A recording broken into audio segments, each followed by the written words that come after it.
workers, attention. Today we celebrate the birthday of the revolution and the 100th anniversary of the Communist Manifesto of Comrade Karl Marx.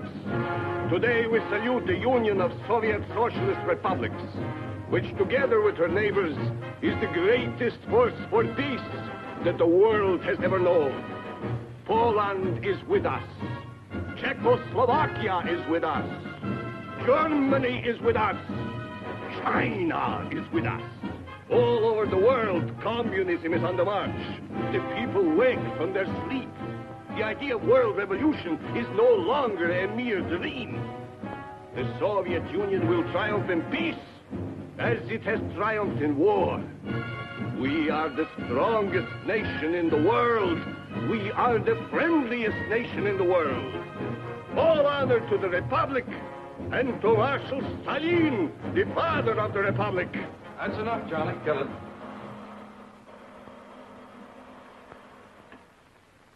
Well, that's the way the people in the Soviet Union see the world today. But then the Russian people aren't allowed to read books like As We See Russia, written by 25 members of our own club. We here in the Overseas Press Club are well informed on what's going on behind the Iron Curtain because many of our own members have found ways to outwit the communist censors.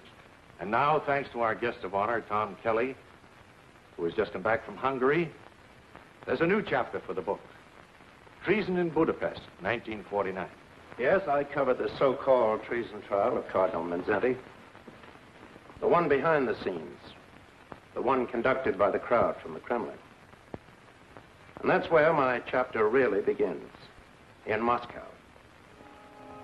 It's a nice sunny morning in November 1948. Everything is quiet at the Kremlin. I'm being transferred to Budapest by way of Paris. It's not so easy to get into Budapest these days, but I have a visa that's still good for Hungary. So I'm having my last bath in Moscow and enjoying it.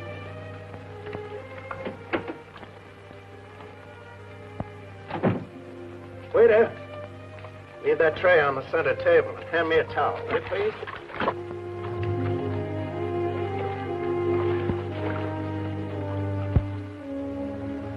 Well, thanks, pal. Service in this hotel is getting better all the time. Well, good morning. Mr. Paul Jenkins of the Toronto Star? No, Paul's my roommate. He's not here. You will come with us, Mr. Jenkins. Now, look here. My name is Kelly. You can check it on my passport. Yes? And please get dressed at once. Okay, pal. Have it your way. I'll be right with you.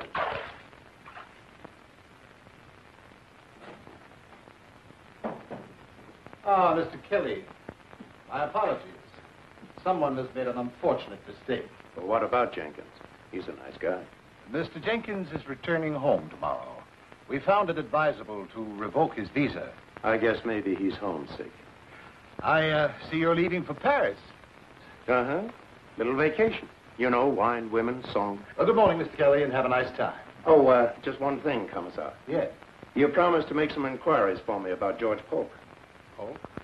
He was covering the guerrilla fighting between the communists and the royalists in Greece. Found dead last May. You said you'd try and get a final report for me on it. Oh, yes. Drowning incident. Most regrettable accident. Accident? With a bullet in his head and his hands and feet tied together with strips of wire? I'm sorry, Mr. Kelly, but the latest report from our embassy says accident. Thank you. Good morning, Commissar.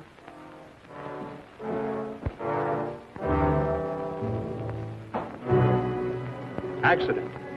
I didn't like the sound of that. I was doing the same kind of job. And I might wind up in Budapest just as George Polk did in Greece. But the story looked so hot, I figured it was worth the risk.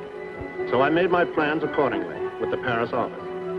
Sure, I went through all the motions of a visiting fireman having a wonderful time in gay Paris, just in case anybody was watching. But after a few days, I stopped playing fireman, and I set out for Budapest.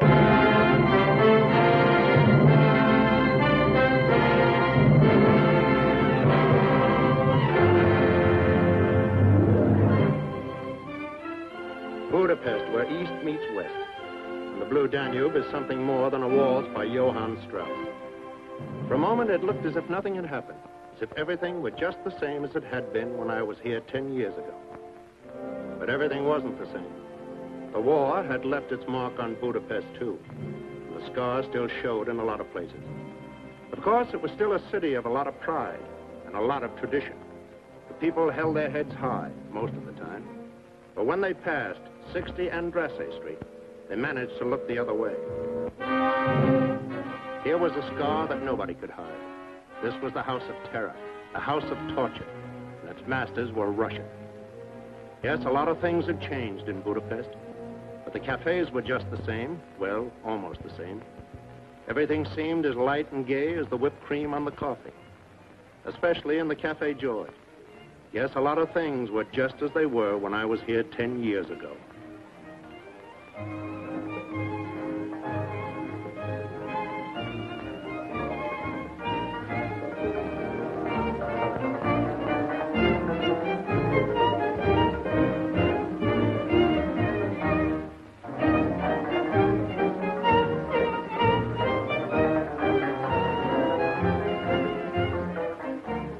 Thomas, have some coffee. Same old Sandor, always in character. I've been away 10 years, and you act as if it's been 10 minutes. 10 minutes, 10 years. What's the difference? Just a few more rejection slips, that's all. Same old Janusz. Welcome, Mr. Kelly. And if I might make a suggestion, Doctor, I'd like to say that your second act is... You may not make a suggestion. If the doctor would only listen to me. Could be a first-rate playwright like Molnar, instead of a second-rate physician whom nobody wants around. Well, Mr. Kelly, for your dinner, goulash, of course. You always did like that goulash, yes? Well, confidentially, I flew over from Paris just to get the recipe for the goulash. Ah, yes. You always did want that recipe. Well, who knows? Perhaps this time can be arranged. Tell me something, Sandor. Is it just my imagination, or are all the Russians sitting on one side of the room and just the Hungarians on the other? Yes, my friend, that's the way it is in Budapest today. I see. And just where do you sit? Dr. Deshti is the man in the middle. I simply believe in the art of survival. Janos, are you going to make a report of this to the secret police? No, Dr. Deshti. I would be careful about Janos. I don't think he can be trusted. Is there anyone in Budapest today who can be trusted?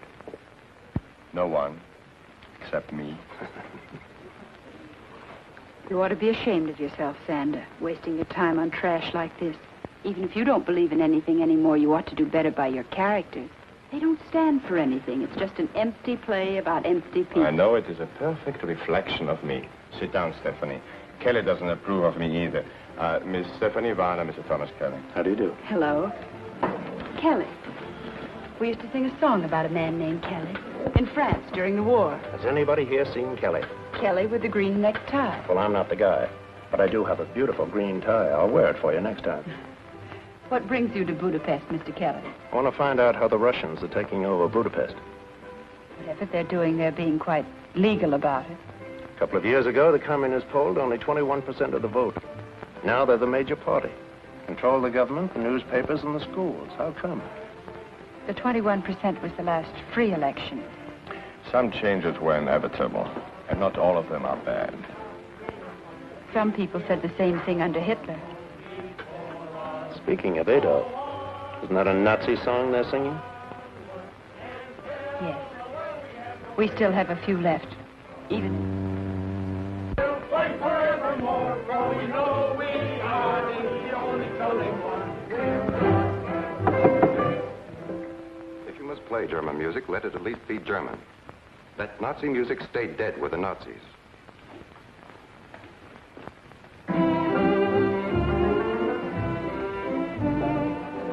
Who's the colonel? Alexander Melnikov, the liaison between the Russian army who liberated us and the Hungarian police who protect us. How nicely you put it. They say, of course, that Melnikov is in love with Budapest. A Russian in love with Budapest Is still a Russian. Please forgive me, Mr. Kelly. I only dropped in to return Sander's play. I shall hope to see you again while you are here. Good evening, Sander. What a lovely brush off. Now, let's see. Where were we politically? Oh, yes. I was just going to ask her, what about the church? And does Cardinal Mindzhenty have a chance? This name is not to be thrown around in public. Will you excuse me, please? I have an urgent appointment in the bar.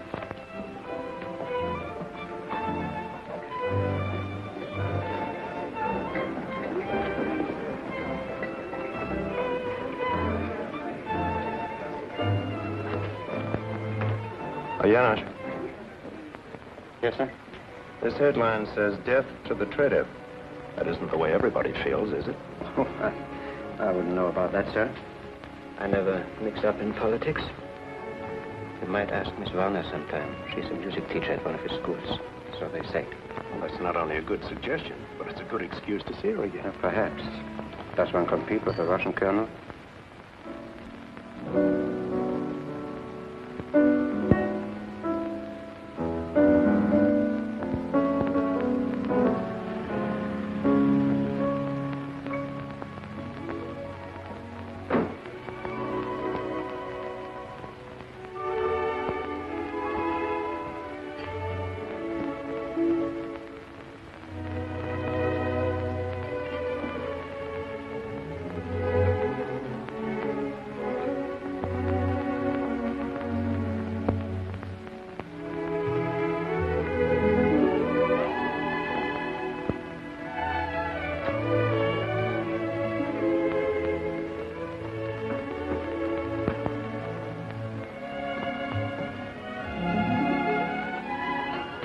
Darling.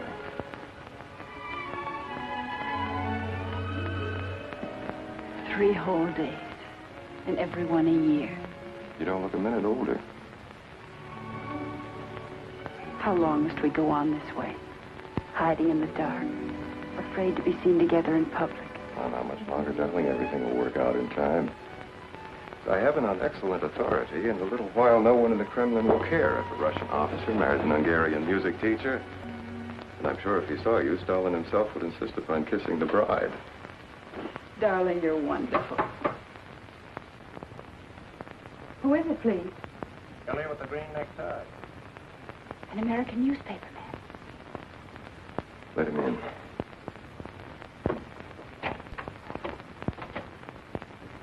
How did you know where I lived? Who told you? A local patriot, but don't hold that against him. Just what is it you want here? Well, Colonel Melnikov.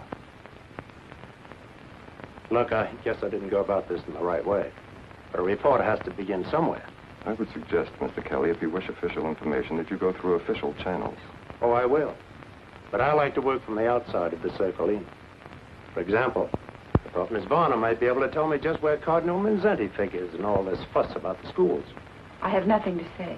If you wish to know something about the Cardinal, why don't you speak with the man himself? He isn't a prisoner. Thanks, Colonel. That's a very good idea. Well, good night, Miss Varner. Colonel Melnikov. And thanks. Oh, I seem to be out of matches. There are some on the piano. Thanks.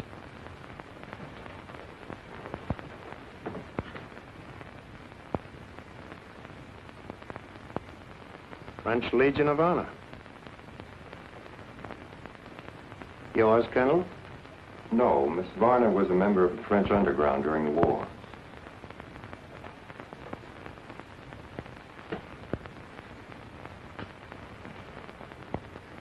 One moment, Mr. Kelly. To me, this matter seems to be purely a domestic issue. Why should it concern you and your American newspapers? Or are you a Catholic? No, I'm north about it. But don't you remember, Colonel, the Allies signed a peace treaty with Hungary at the end of the war? Russia was one of the Allies. Well, that treaty guarantees a lot of things, including a little item called personal liberty. And believe me, Colonel, these are days when liberty is everybody's business.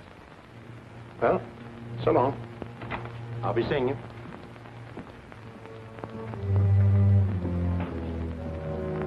These Americans are impossible. This question about Mindzhenty.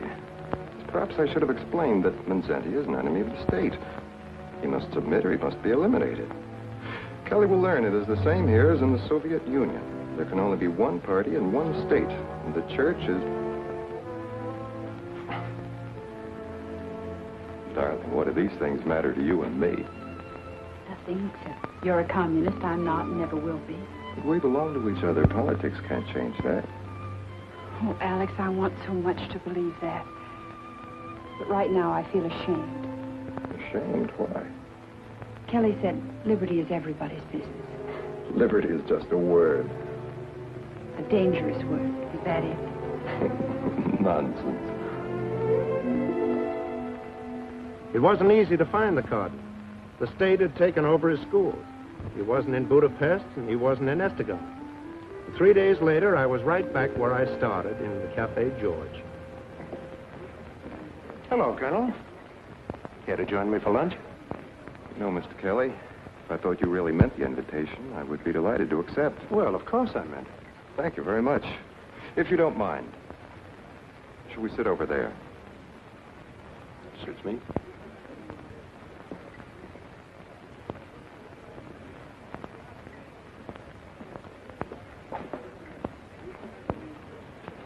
You will please understand, I have no prejudice against Americans. Oh, that's all right. I have no prejudice against Russians.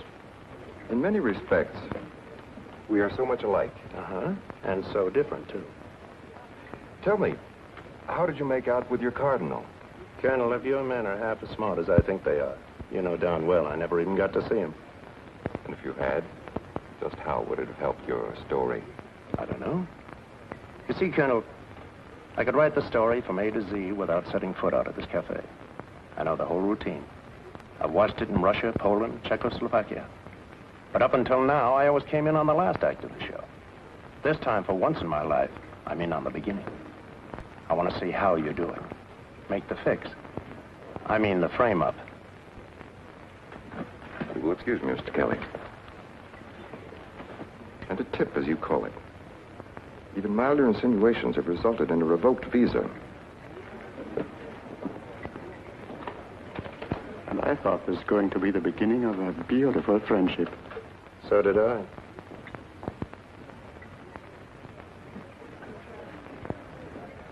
What will it be today? Omelette, souffle? Oh, surprise me. Anything but beef stroganoff. All right. And, please serve it over there. Hello. My apologies for barging in on you the other evening. I'm very glad you did. Thanks. But, how do you figure that?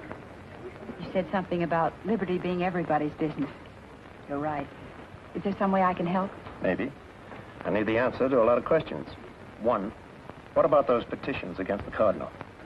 None in our school yet, but others have had them. Government jobs, strong-arm stuff? Of course. Has anyone ever had much trouble with the cardinal before? Certainly not. He's very popular with the people. Then why haven't the people protested? What about the underground? There is no underground. The Russians take care of that. Every day, hundreds of people are arrested and never heard of again. Every day, hundreds try to flee across the border to Austria if they can. But surely someone must stand with the cardinal. Yes, of course. But some Hungarians are like me. They're not Catholic. They don't want to get involved one way or another. I don't believe that. How about you? Thanks. Message for you, Mr. Kelly, was left at the desk. Janusz. Yes. Tell me, just what would you say the Russians are angling for in Budapest these days? Who can tell, sir? You know what they say in Vienna? We could stand another war if we had to. Heaven save us from another liberation.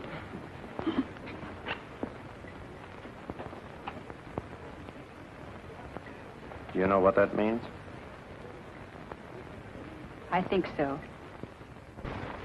Mr. Kelly, if I could get hold of a decent car, how would you like to go for a drive in the country some afternoon soon? Well, now you're talking. But if that tip isn't on the level, we may be followed. You may be taking a big chance. I know. But it's everybody's business now, isn't it? It's quite a ride, all right. This was the Hungary I never knew before. No cafes, no boulevards, practically no roads. And in no time at all, we were completely lost. And if it hadn't been for a certain farmer and his dog, we would never have found the Mindzhenty farm.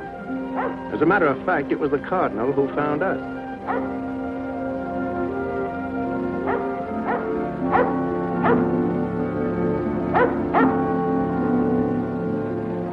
At first, I didn't recognize him. He looked just like any ordinary farmer.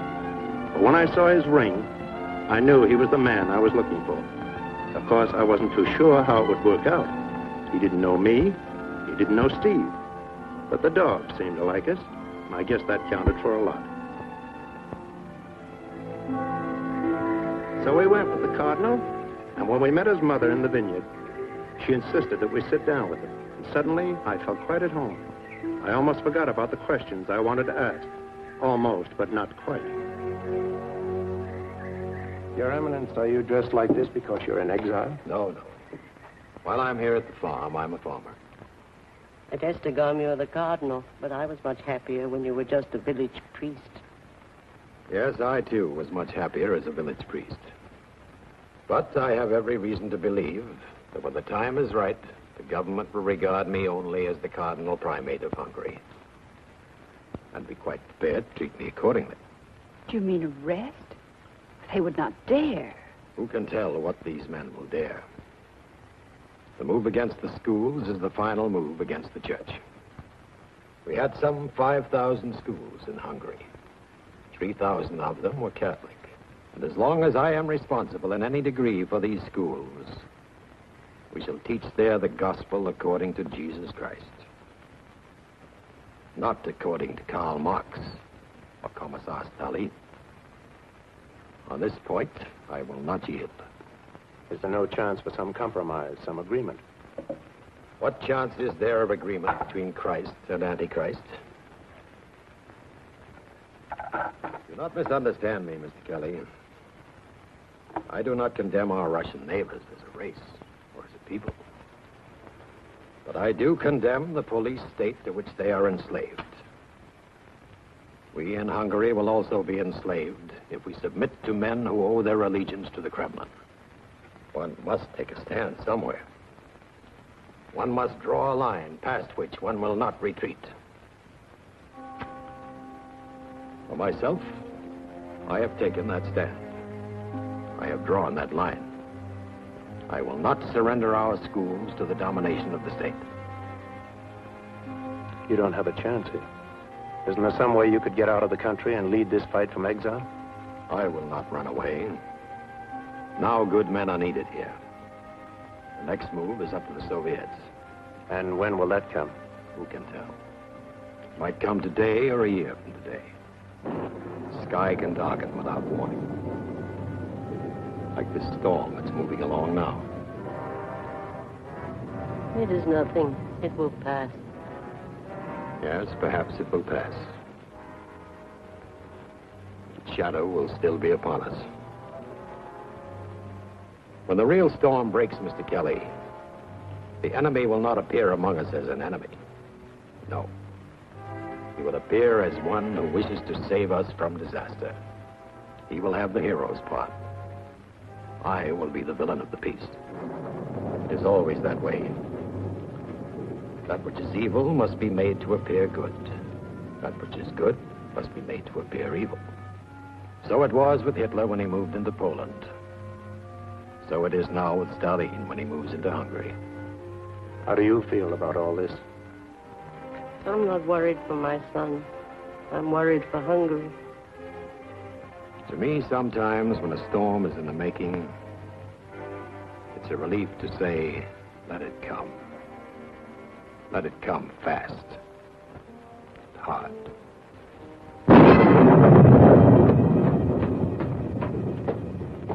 Good night, Tom. I won't say thanks. I wouldn't know how to begin. Don't. The Cardinal has made me feel like a Hungarian again. Good night.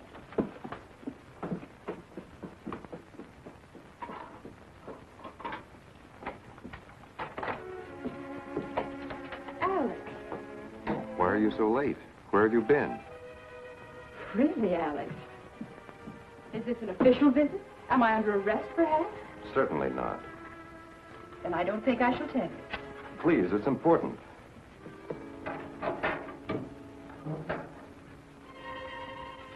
Kelly and I went to visit Cardinal Mindzhenty at his mother's farm. He's truly a remarkable man. I do not understand. Why should you do such a thing? Why should you want to? You wouldn't understand if I told you. Have you any idea whether you were followed? I don't think so. Well, that is fortunate. But you must promise me something. Promise me you will never try to see this Mindzhenty again. Why? Only this morning, his secretary, Father Zakar, was arrested at Estegum and taken into custody. On what charge? On whose complaint? What difference does that make? If he's been arrested, he's certain to be convicted. Darling, Mindzhenty's a traitor, and so are all those who stand with him. I'm afraid for you. Your life is my life. Now, give me your promise. I will not promise. I am a Hungarian, and I can go where I please in my own country. Yes, you are a Hungarian. But you may not go where you please anymore. You're mistaken, Alex. Darling, please face the realities of life. Your country is free in name only. Actually, it is a province of the Soviet Union. I will never admit that. Stephanie, this is no time for sentiment. I know. This is the time to face the realities of life.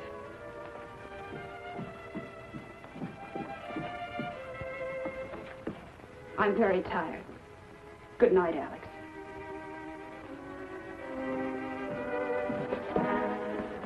Good night.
Ministry of Education.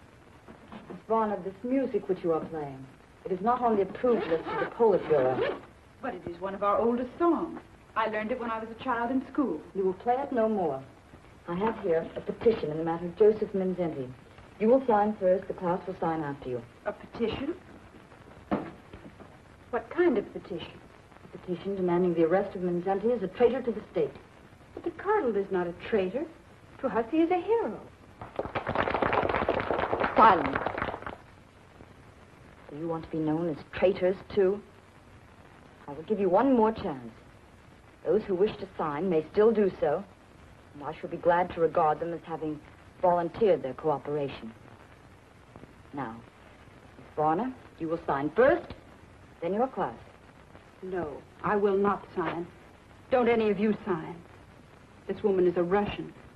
And why should the Russians tell us what we must do? Oh, I know we are grateful to them for many things. But the war is over now, and they ought to go home. They'll never go home unless we make a firm stand somewhere. All of us. We must draw a line past which there is no retreat. And for me, this petition is that line. I will not sign. I will not ask anyone else to sign. The class is ordered to remain here until I return. Miss Varner, you will come with me.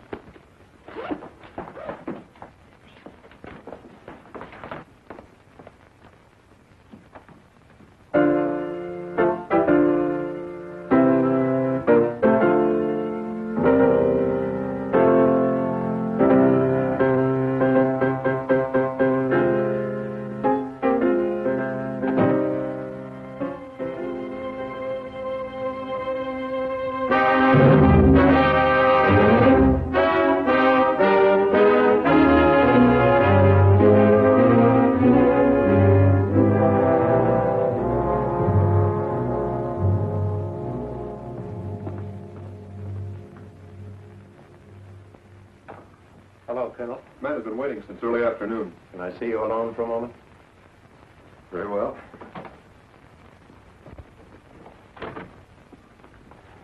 It's a friend of mine in serious trouble with the police.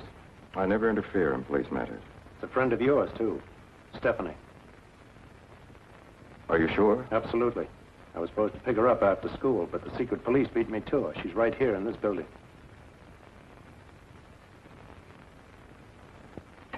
Yes, sir. Never mind. Aren't you going to do anything about it? There's nothing I can do. It is not my department. She will be questioned, that is all. NKVD questioning? If Stephanie were my girl, I'd figure out something. You don't understand. Maybe I don't. But are you sure you do?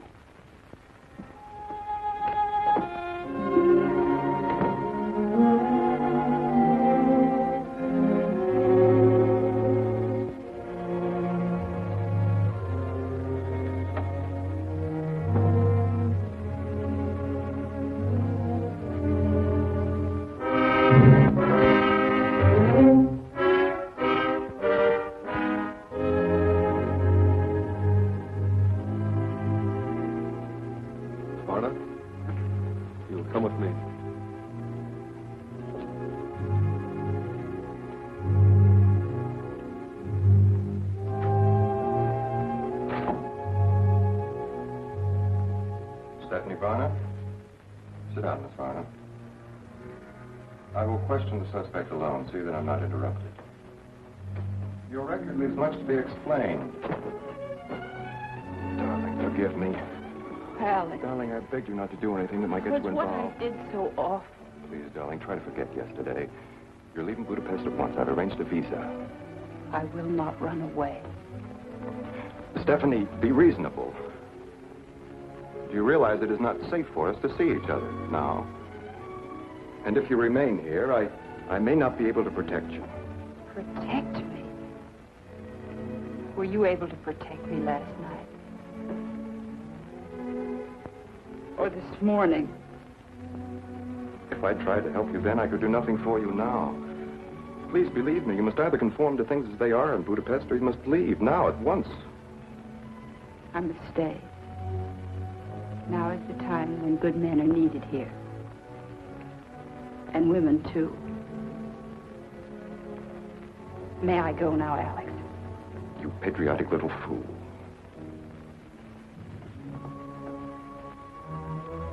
I will see you as soon as it is practical. I'm sure you will. These days, you Russians are highly practical.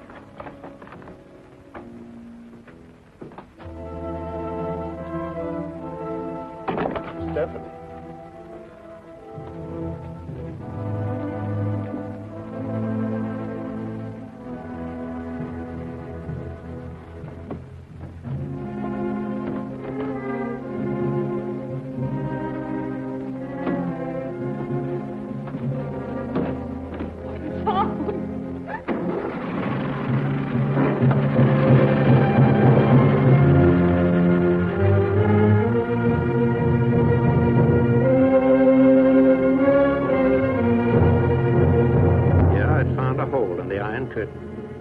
Feeling pretty good about it.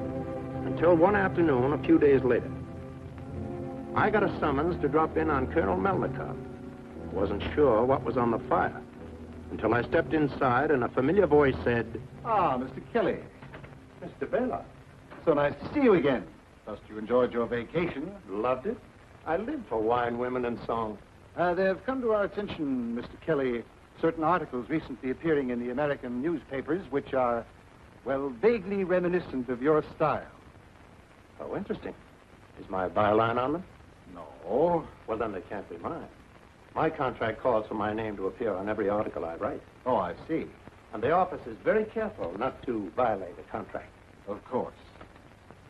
That's all, Mr. Kelly. Thank you. Not at all. Tell me, Mr. Beloff, is there any statement you would care to make on the general situation in Hungary at the present time? I'm only a visitor here, and besides, I make it a point never to interfere in the affairs of a friendly neighbor. Good day, Mr. Beloff, and thank you.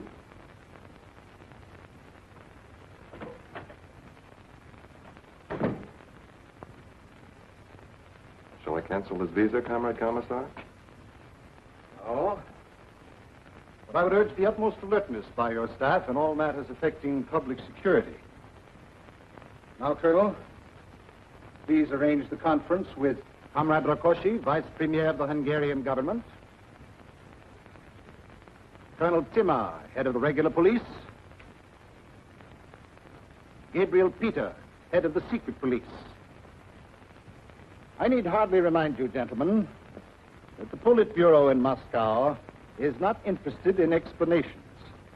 It deals only with results. And the results in the case of Josef Mindzhenty have been negligible. Someone has failed miserably. Comrade Rákosi, as Vice Premier of the Hungarian government, for all practical purposes, you are Hungary. How do you analyze the situation? What else could we do? We took over the schools, but most of the teachers in their hearts are still loyal to Mindzhenty. We have given him every opportunity to escape, to leave the country. He refuses to leave. I assure you, Comrade Commissar, you will not find it easy to intimidate this man. How distressing. You do not understand, Comrade Commissar.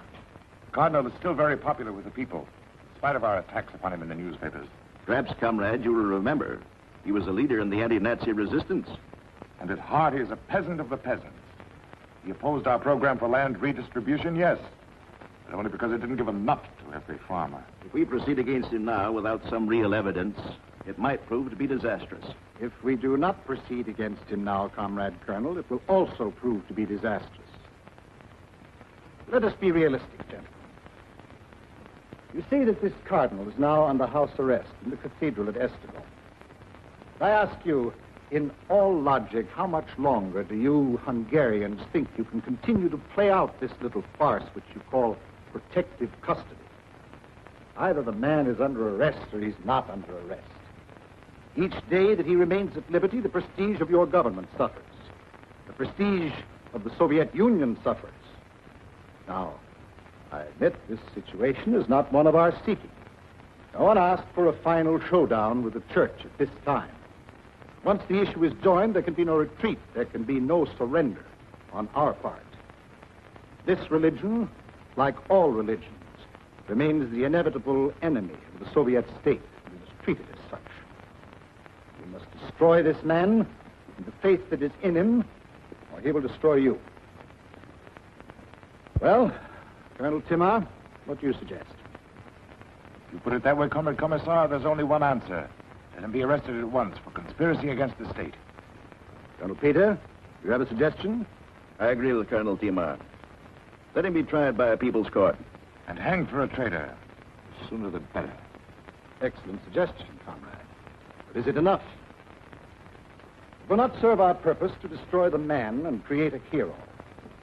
We must destroy something more than the mere man himself. We must destroy everything about him. His reputation. Suppose we told the world that he was anti-Semitic. But everyone in Hungary knows that the Cardinal is not anti-Semitic.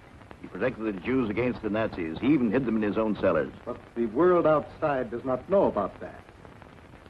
The charge of anti-Semitism will be effective in time. If we repeat it often enough. Like Hitler, you mean? The technique of the big lie? Thank you, Colonel.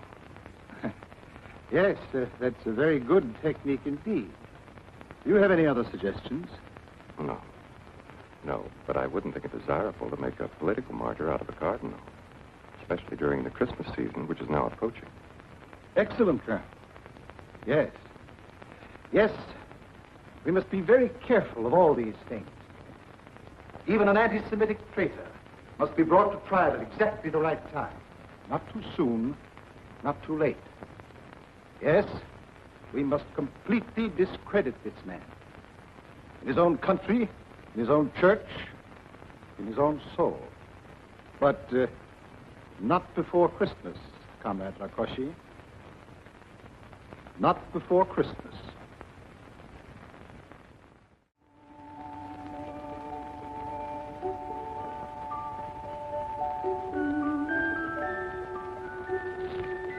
With best wishes from our chef for a very Merry Christmas Eve. Beautiful. Perfect. Much too perfect to eat. Oh, and here's something for our friend in the kitchen with my compliments. And something for you, too. Why, thank you, sir. Thank you very much, sir. I know our chef would like to thank you personally. He's rushing to catch a plane. He's spending his holidays with relatives in Switzerland. No, champagne. This is a great day for me. I have been sued for plagiarism. Isn't it wonderful? Plagiarism? Well, that's serious. That's literary larceny. Oh, my dear boy. In Budapest, it is taken for granted that sooner or later in the theater, everybody steals from someone else. The question at issue is not, did you steal the play from so-and-so? The question is one of good taste. Was the play of so-and-so worth stealing?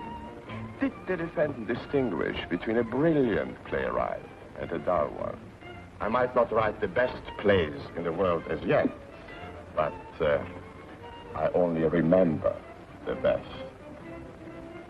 And my friend, congratulations on those articles. Articles? What articles? The unsigned ones, which have been appearing in American newspapers. Quite daring, quite indiscreet. One wonders how you got the recipe for getting them out of Hungary. To Miss Warner? No. If we are to drink a toast, let us drink to freedom. What kind of odds are they quoting around here on freedom these days? Not half enough, old boy.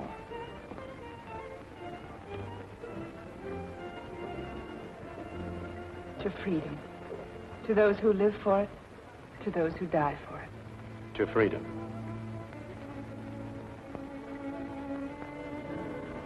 Well, will you excuse me for a moment? I see one of my lawyers is at the bar, and if I play my cards right, who knows? He might even pay for my dinner.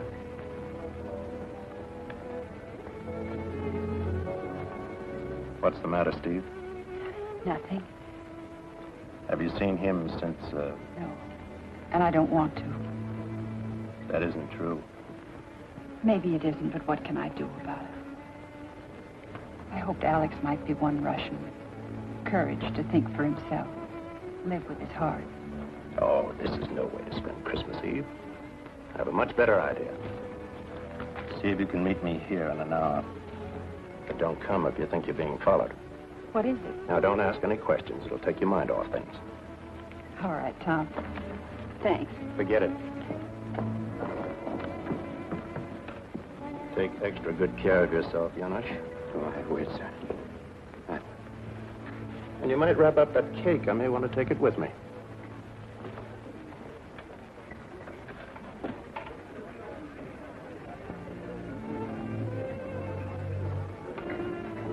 Good evening, Colonel. You Americans amaze me. I felt certain you would never speak to me again. This is Christmas Eve. Peace on earth, goodwill to men. Even during a war, there's sort of an armistice tonight and tomorrow. I was never brought up to believe in Christmas. In my country, the party... So let's forget politics for one night. Is there any way you and I could take a nice little walk without being tailed by one of your boys? I'll meet you outside. We can talk in my car. Okay. You don't want to walk? We'll ride.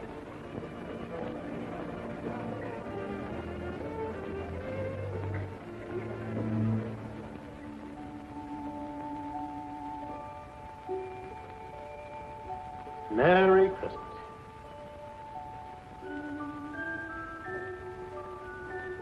What a beautiful cake. Like a wonderful toy that you remember as a child. The kind of toy that always belonged to someone else. I thought you were trying to forget. Oh, sometimes it's better to forget. Tonight I remember too well. When the Nazis took Kharkov, I lost everything that I held dear. My mother, my father, my brothers died in the street fighting. My sister and her 2 children were kidnapped and exterminated in the Hitler gas wagons. The world forgets these things. Because as a rule, it's better to forget horror than to remember it. But I do not forget. Funny, isn't it? We both fought to turn the Nazis back. So did I. We won that battle together. But now we have to go underground. in a borrowed cellar to eat Christmas cake together.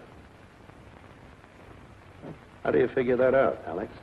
Sometimes there are difficulties between countries that do not exist between individuals. Well, good night, all. I'm going up on a roof and see if Santa Claus will break through the iron curtain and get down a few chimneys. Good night, Tom. Oh. Blow out the other candle when I get to the top of the steps. There's not supposed to be any light down here. For the mice. Merry Christmas. Merry Christmas, Kelly. Thanks. Merry Christmas. Individuals.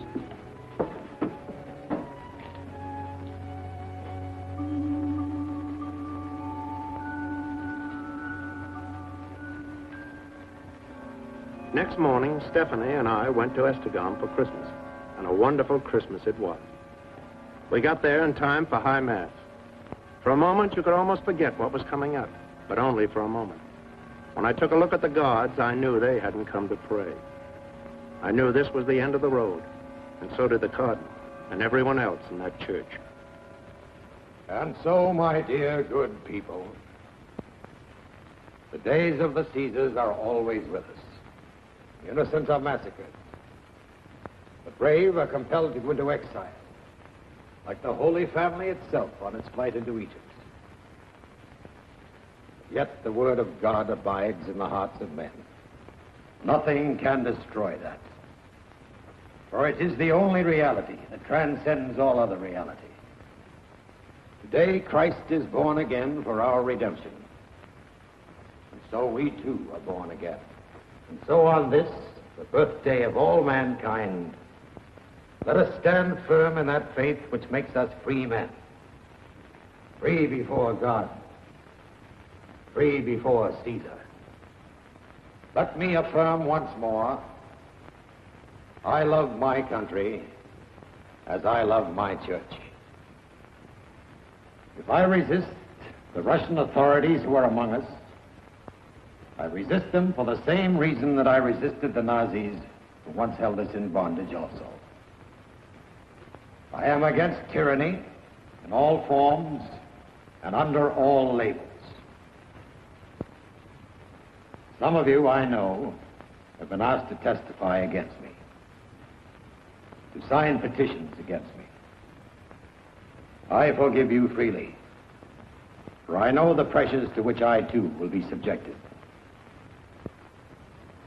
The time is drawing near when I shall be taken from you.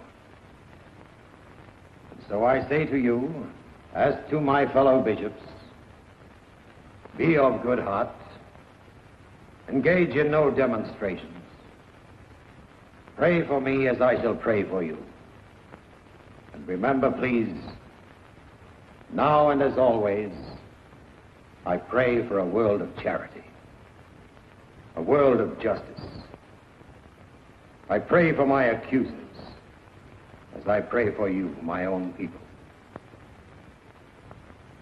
And today, on his birthday, may God be with you, and all the days of your lives.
Have you had word from your secretary, Father Zorkov? No word, Mother. They will torture him, of course. They will tell the world that he has confessed to all kinds of things. Yes, they will say that he has confessed. It's always the way. And the world will never know for sure what a good young man he really is. It only takes a little poison to ruin a well on a farm, or to spoil a reputation in the big city. No matter what happens, we must speak for the truth, even in prison. And if the world chooses to remember us, we hope we will be remembered for what we did with our lives in the days of our freedom.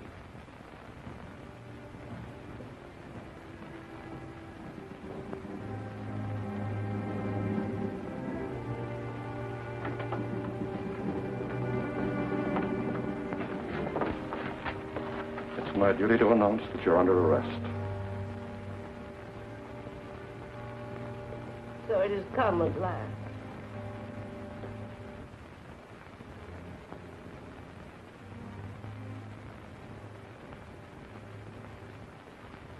Well, Major, what are your instructions? You're to come with us at once, but you're to change to street clothes. Street clothes? Yes, this is not a religious procession. There must be no public demonstration. My son. Now, Mother, what is there to fear? All these years I've given my life to God. If they choose to take it now, they will only discover that it is already spoken for.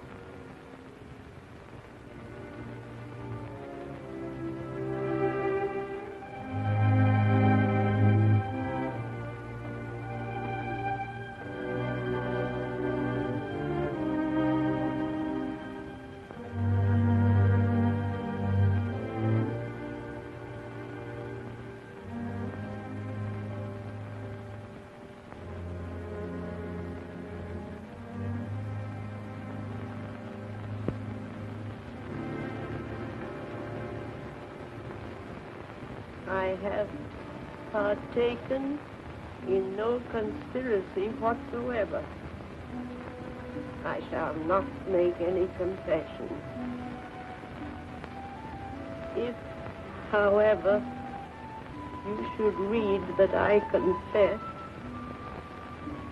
and even see it authenticated by my signature,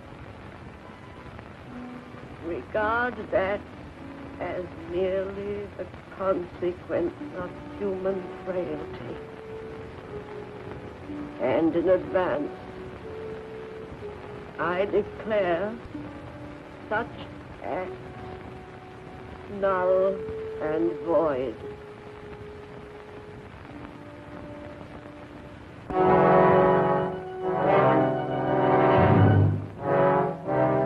And so the real trial began.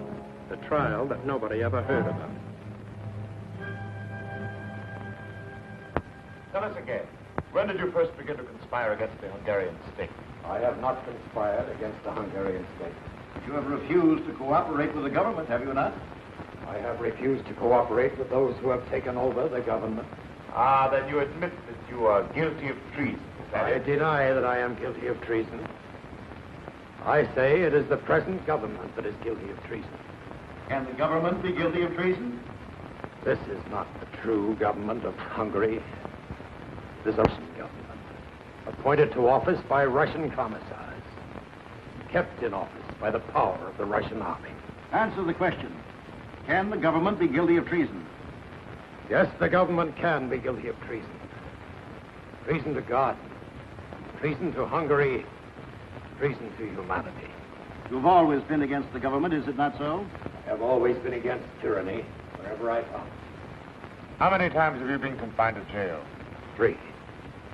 First in 1919, as a young priest, I opposed the administration of the dictator Bela Kun. You will refrain from referring to the name of Bela Kun, the Trotskyite. 1944, as a bishop, I spoke out against the cruelties of the Nazi occupation. I found myself again in Fines prison. Today, as a cardinal, I find myself in prison once more. Only this time. What is your real name, the name you were born with? My family name is Penn. A German name, is it not? Yes. The name is of German origin. When did you change your name to Mindzhenty? When the Nazis first occupied Hungary. Why? Why did you change your name? Were you ashamed of it? No. It's a German name. I wanted no favors at the hands of the Nazis. So I took a Hungarian name. I took the name of the village in which I was born. Mindzhenty. Why are you against the Jews? I am not against the Jews. I have suffered with them. I have worked with them. I regard them as my brothers. You are working for the return of the monarchy in Hungary, are you not? I am not working for the return of the monarchy in Hungary. Why did you speculate in the black market with American money? I did not speculate on the black market. I bought clothing and food for the poor, with the specific approval of the government. You are working with the Pope to bring the whole world to war with Russia, are you not? That is not true. The Pope prays for peace. He works for peace. But you have an allegiance to the Pope, is it not so? Yes. Matter spiritual, I have an allegiance to the Pope. As between your allegiance to the Pope and your allegiance to Hungary, which would you say is the greater? I do not have to choose between my God and my country. I find it quite simple. To love the one without betraying the other.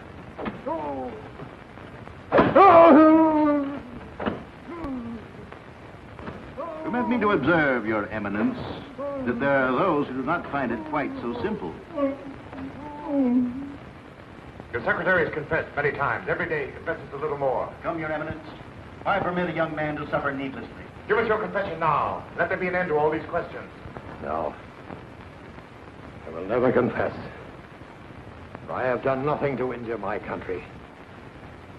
Neither has my secretary, Father Zokar. You say he has confessed. I say it is because you have tortured him beyond the point of endurance. I say...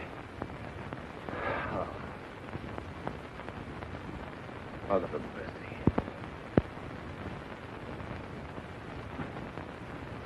Have mercy on us all.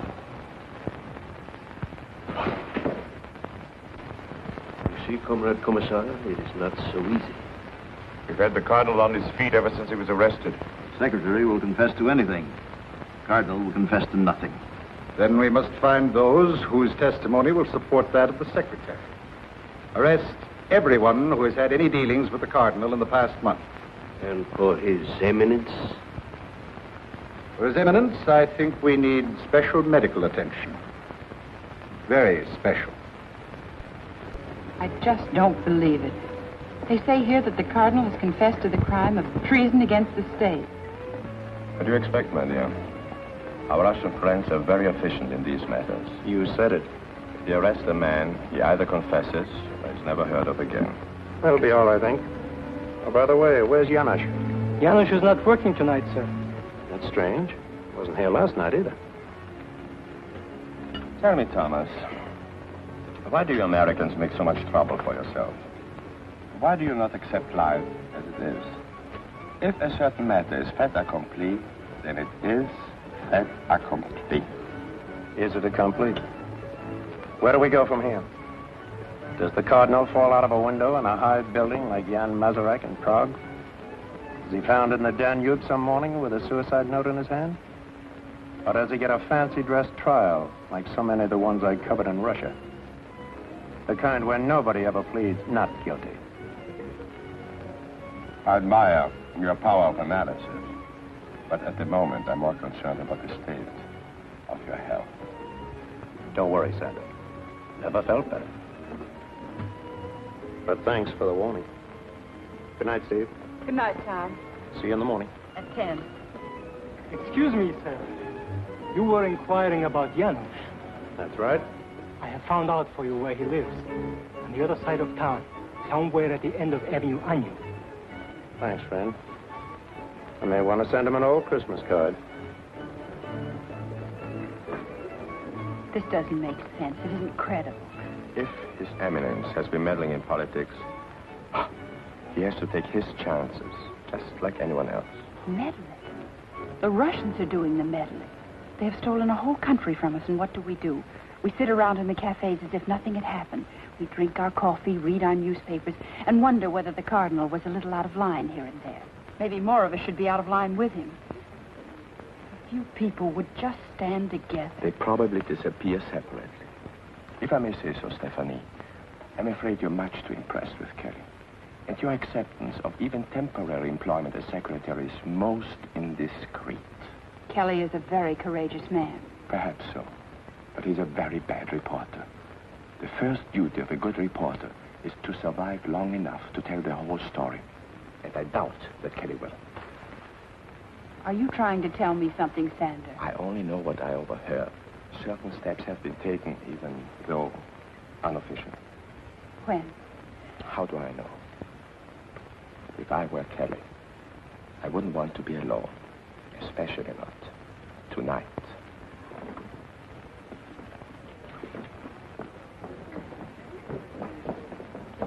Did Mr. Kelly, the American newspaperman, take a cab? Yes, Miss Ron.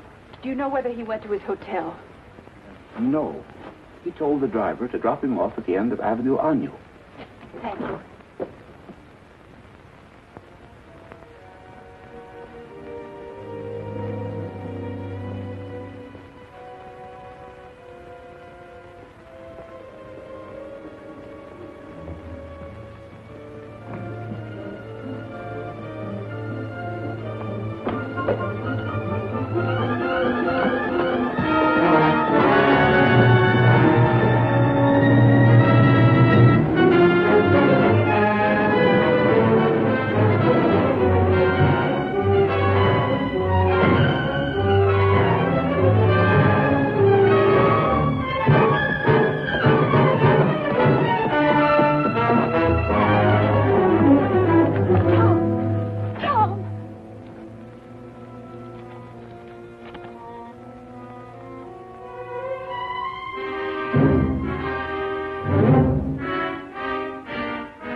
Call for Tom. No one knew whether he would pull through or not. But the doctors were trying to put him together again, as best they could.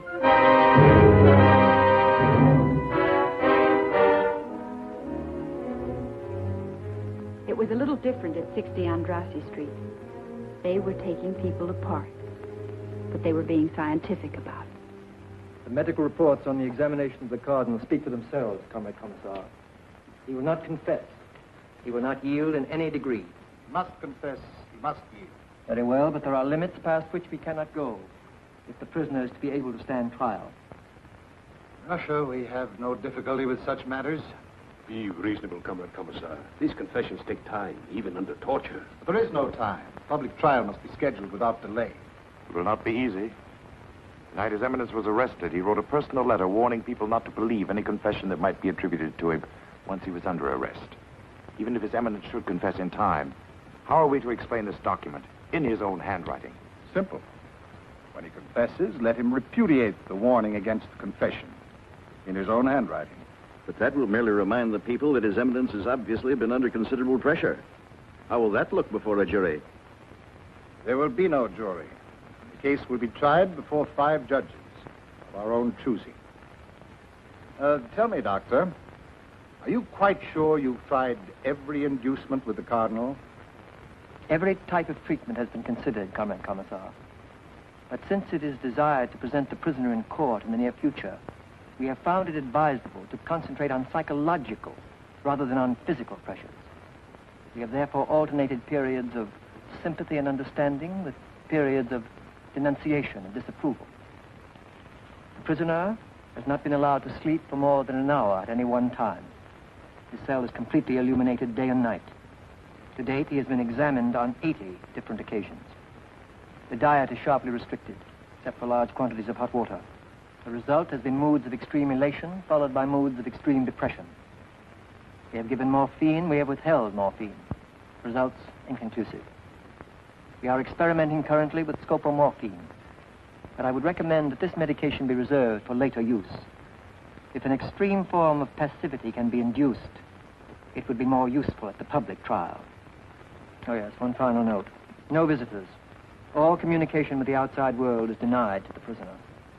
Very good, Doctor, but not quite good enough. Time is running out. Just when may we expect the confession of the defendant, Mindzhenty? Who can say, Comrade Commissar? This man Mindzhenty is not a Russian.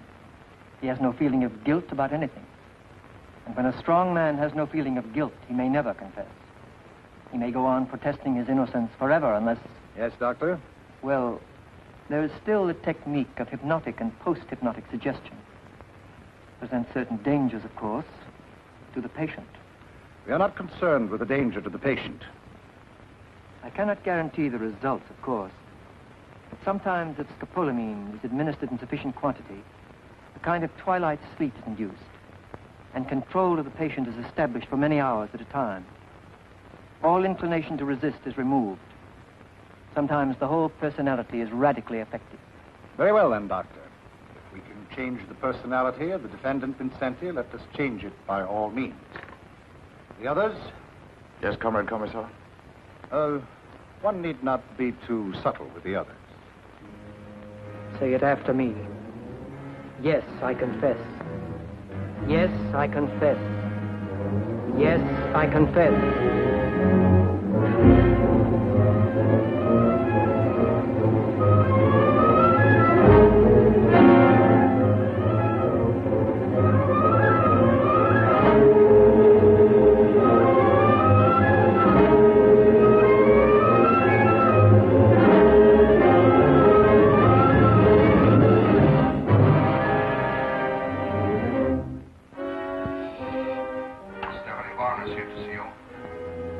Have her come in.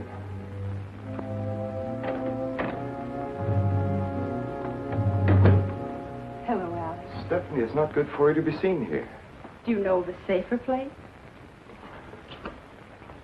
See that I'm not disturbed. For your private files. Heil Hitler, Heil Stalin. Where did you get this? It must be some joke. It's no joke, Alex. This is the calling card of a new kind of street gang. They attacked Tom Kelly last night on a little side street. Why didn't Kelly come here himself? Because he's still unconscious in the hospital. What will you do with this Nazi gang? One street fight does not make a battle. There are no Nazis in Budapest anymore. Oh, yes, there are. They call themselves the Arrow Cross, and they're barbarians even if you take them over and call them communists. Stephanie, enough of this.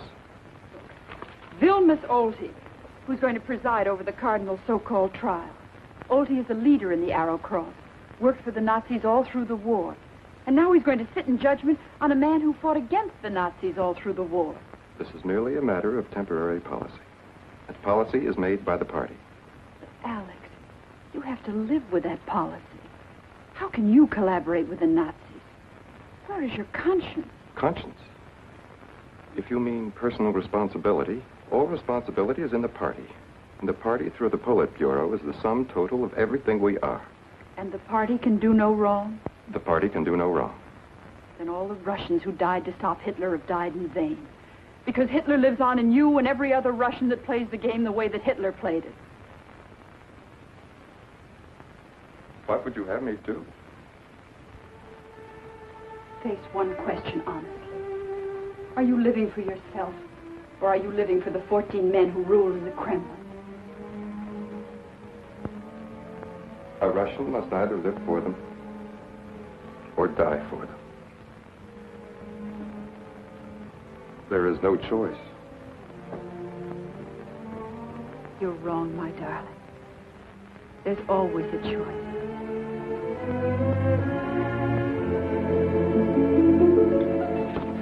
Oh, Alex, somewhere in Russia there must be people who feel just as you do. Thousands of them, millions of them. Oh, I know there's no such thing as an underground in Russia, but maybe it's time someone started one. Maybe a person-to-person relay system that tells the people the truth about what's going on in Hungary and the rest of the world. Don't you see, darling? There's our choice. Oh, I know it wouldn't be a very long life, but it would be a wonderful one while it lasted. We'd have something to live for, and when the time came, we'd have something to die for, too. Do I intrude, Comrade Colonel? Not at all. I've just finished my questioning of the suspect. Lieutenant, you will take Miss Varn into custody at once. Remand her for further examination. Charges, espionage, and treason. Well, congratulations, Colonel. Secret police have had this woman under surveillance for quite some time. There is no choice.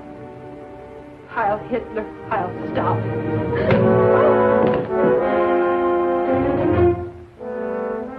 You will answer, Miss Warner. Answer!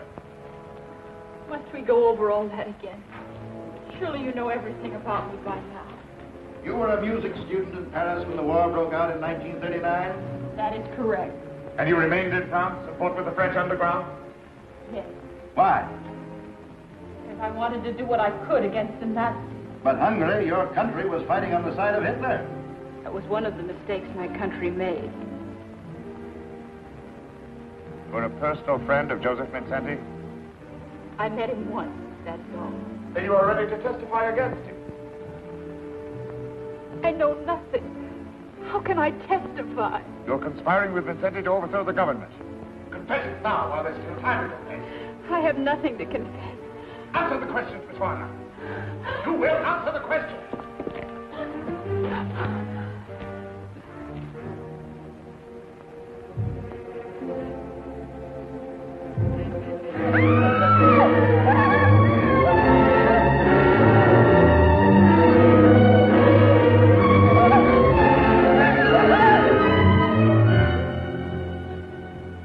For the last time, Miss Warner, are you prepared to testify against Cardinal Mindzhenty?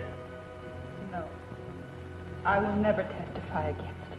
Very well, then. Let us put it a little differently. Are you prepared to testify against Colonel Melnikov? You were acquainted with Colonel Melnikov, were you not? As a matter of fact, you were in love with him. You deny this? Well, what do you say, Miss Warner? Just what did Colonel Melnikov mean to you? Nothing. Confess, Miss Warner, while there's still time. I will not confess. I have committed no crime against the state. Yes, I was in love with Colonel Melnikov. But is it an act of treason to fall in love? Doesn't matter now. He has made his choice. I have made mine. Long live Hungary.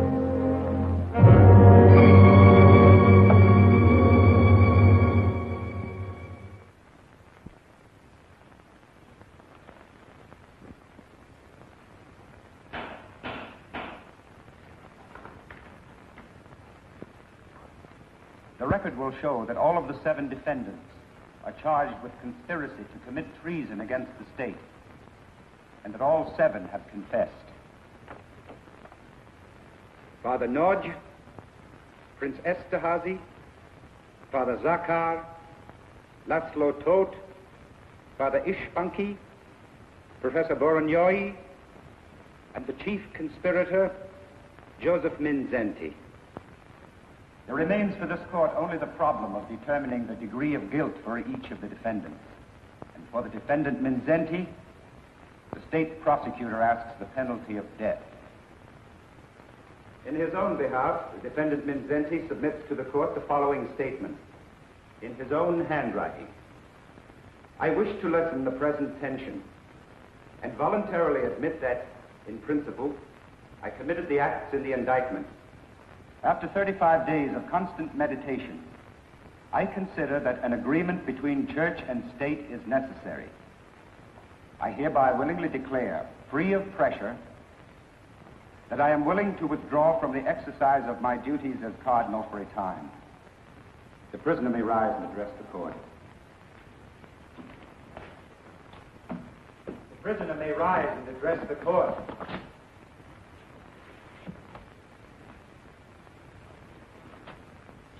Josef Mindzhenty, you have heard the confession.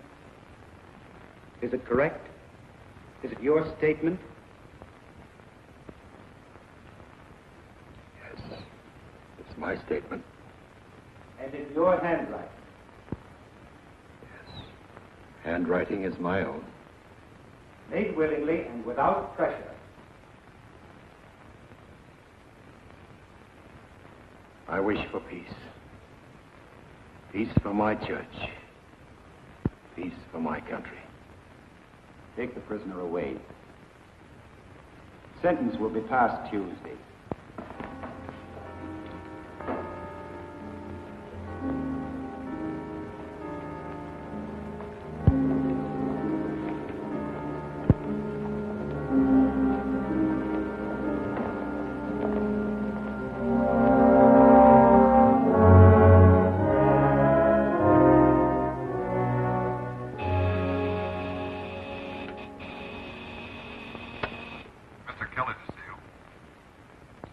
Come in.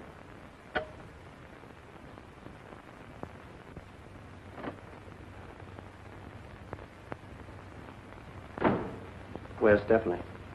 I have no idea. Look, Alex, this is a girl you love, and she hasn't been seen since the afternoon she came here to see you. If you have not already made arrangements to leave Budapest, I would suggest that you do so at the first opportunity. I'm not leaving Budapest until I get the whole story of what's been going on here. The trial was well covered by the press? The trial was well covered by a select group of local correspondents who never had a chance to speak with the Cardinal. There were 2 American newspapermen present. Why don't you talk with them? I have. I refused to sign your statement saying there was no censorship. Sure, the Cardinal confesses. But to what? Nothing that matters. Nothing that makes him guilty of treason. You Americans are so naive. Always it is the individual you are thinking about. You mean you don't even think of Stephanie anymore? Where the welfare of the state is concerned, what does it matter who lives and who dies? Sure. What is the difference? If you Russians are going to make the whole world over in a hurry, someone's bound to get hurt. Sometimes it's 10 million of your own people locked up in slave labor camps. Other times it's just a funny little waiter like Janusz, or a cardinal, or a girl one might have loved. Okay, Alex. You stick with your dreams. I'll play along with mine. Only the next time you get back to Russia, take a good look at everything and then ask yourself, why did your sister and her children have to die in Hitler's gas wagon? Was it so you could build a better world with whatever remains of the Hitler gang? You Americans must recognize that a good party member is always loyal to the party. So long, Alex. Is it my imagination? Or do I hear somebody shouting, Heil Hitler, Heil Stalin?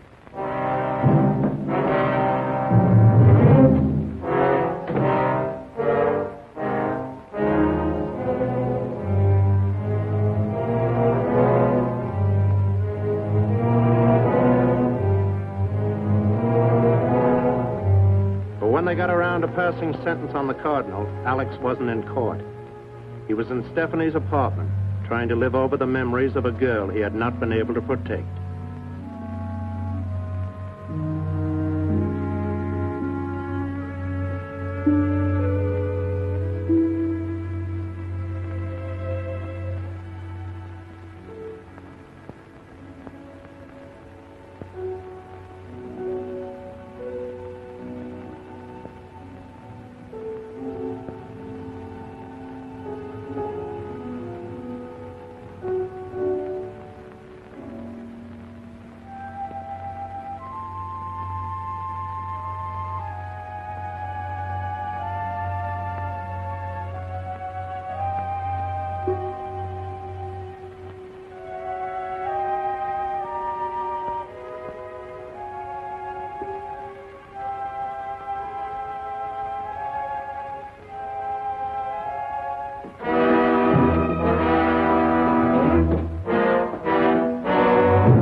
Requests a statement from the defendant, Josef Mindzhenty.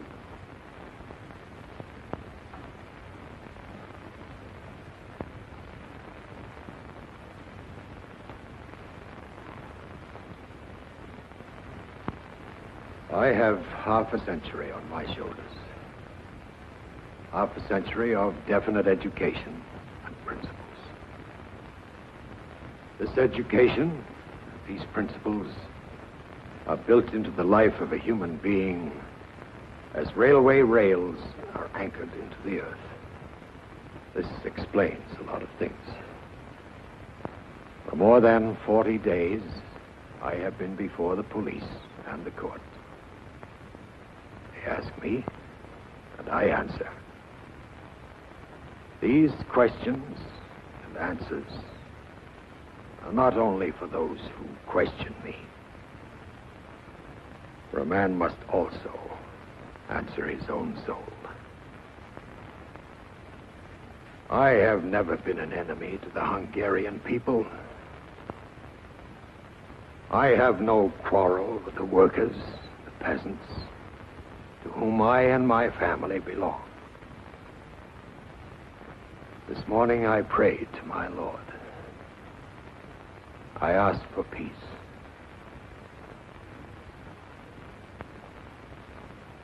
I have no quarrel with the Russian people, but I do condemn the police state to which they are enslaved.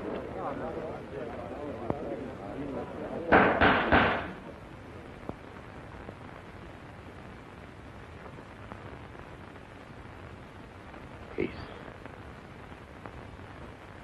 Not tomorrow. Not in the distant future. Peace in our time. Josef Mindzhenty, you are sentenced to imprisonment for the remainder of your natural life. Peace.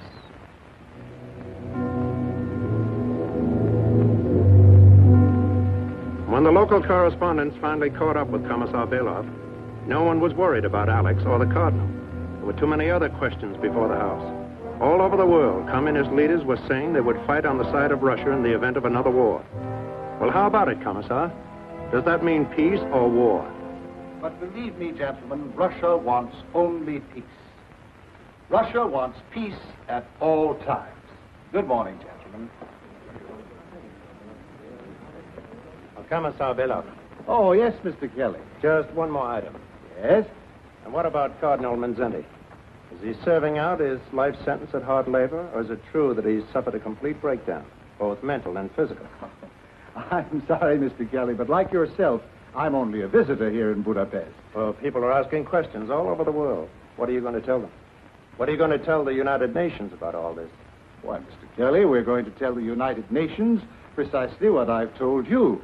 The Soviet Union is not concerned in the domestic policies of the Hungarian government. Neither, I trust, is the United Nations. Good morning, Mr. Kelly.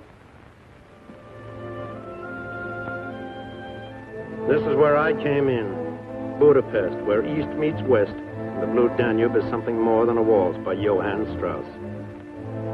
I had the story about Stephanie, because I knew what no record meant. No record meant death or worse in a slave labor camp. Goodbye, Steve, wherever you are. To freedom. To those who live for it. To those who die for it. Goodbye, Alec. You Americans must recognize that a good party member is always loyal to the party. Goodbye, Your Eminence. Now and as always, I pray for a world of peace. A world of charity. A world of justice. Someday, if we could ever get through to the Russian people, things might be different. But right now, the only people who are getting through to anybody are the Soviets. But don't worry, we're blocking them in a lot of places. We turned them back in France and Italy with the Marshall Plan. We stopped them cold in Berlin with the airlift. Oh, I know they're still gambling on Germany, Austria, China, and India. But between you and me, I think they'd still settle for peace rather than war. But if you want peace with the Russian there, take it from me. You can't let him walk all over. If he steps on you, you've got to yell. And keep on yelling about a lot of things. And one of them is a man named Mindzhenty.